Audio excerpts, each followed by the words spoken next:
bisayl la'aanta waxaa aanu aaminsanahay midna waa mid cilmiyan iyo xadaarad ahaan oo aynan bislayn dadkii badankiisu aqoontii iyo waxbarashadii iyo khibraddii iyo aqoon la'aan iyo experience la'aan ka imanaya waxna bisayl la'aanta waxaa keenaya waa iyaduna waa dhaqaale la'aan weeyaan oo xitaa kii xadaaradda lahaa maadaama uu nolol u baahan yahay inuu isagoo bisil xitaa isjaanjaabo maaragtay maadaama noloshiisa aynu bisaylka dan ugu jirin wax ku raadsado labadaasaa yaa isku birsada marka bisayl la'aan iyo gaajo labadaasa horta inta badan khilaafka keenaya arrimaha markii laga hadlayo midnimadu isku wax in la aamino ma aha waxa weeye in la isu tanaasulo la isu dulqaato hadda laba daraf oo hadda uu ka laga hadlaya jirto oo culamada qaarna bidca tihiin la yidhaah qaarna khuraafiyiin baa tihiin layaabaa jirta labada qof waxaa isku sheegaya hadday 3 maalmood ku heshiiyaan inay meel bal shaa ka wada cabbaan oo wada qadeeyaan oo wada cunteeyaan oo casarka israacaan waxaa soo bixi karta midka kale mid fiican oo wanaagsan inuu yahay inuu aamino waxay ku kala duwan yihiinna wax yar inuu yahay inuu fahmo oo midkoodu laga sixi doono marka khaanadaha la isku xirayo la isgelinayana waa dhibaatada ugu weyn khaanad bal qofkii communication wada hadalkii oo istaajisada marka haddii la wada hadlo waa la isu tanaasuli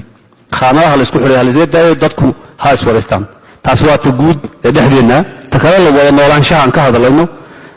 waa macnaha diiniyan haddii maanta waxaa inta badan laga hadlaa Ethiopia inuu nahay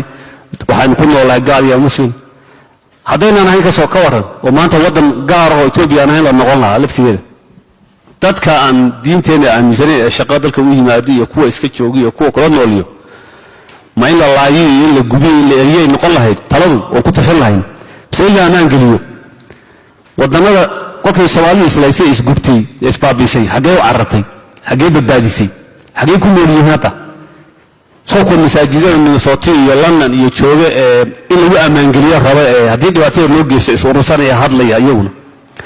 waxaad naftaada la jeceshahay qof kalena la jeclaataa fiican ka kuwa noolna waan dilayaa waan dhibaataynayaa waan ka gubayaa anigu markaan meelaha taga waan xawlanayaa maal ii soo dhaweeyo waxayga la ii daayo cadaalad baan ahayn cadaalad haddaad adigu ka tagtana heli maysid marka arrinta wada noolaansho waa muhiim in dhalinyarada la fahansiiyo dadka loo sheego dadka Etoobiyaanka ee kale ee qoomiyadaha kale ee nolol xaq bay dhulka ku leeyihiin ma aha oo keliya aan kaniisada laga goyn waxa kale oo ay tahay in noloshooda caadiga ah lagu badbaadiyo dadaan waxba heerinayn oo dhibaataynaya oo hadaa tahay inta maaragtay inaad kugu soo dirtay inta ku jirtaba kala tegaysaba dadka Soomaaliya waa dad fiican dhawahan marka la eego haddii aan wax dabada ka riixayo iyo dad khaldaya jirin xagga maaragtay wada noolaanshaha waa dad ku wanaagsan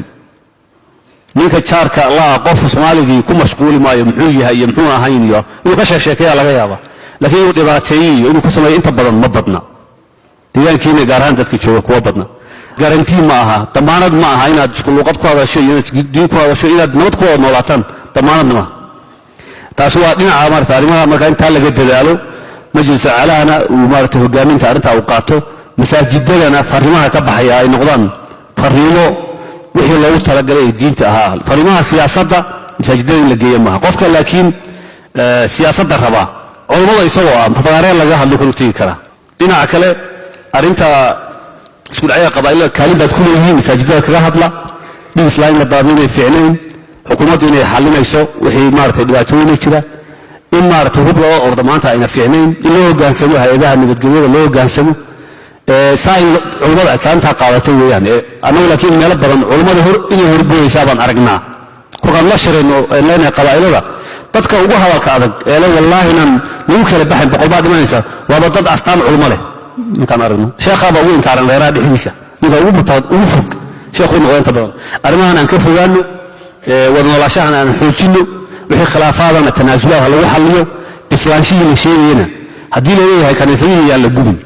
kii diimaha kala haystay ha loo dulqaato kan diintaadii oo kala kula haystay masaajidka kula galaya ee kula tukanaya ee laga yaabo inaad labada isku diidantii maxaad u colaadinaysaa maxaad u colaadin u ogolow isagana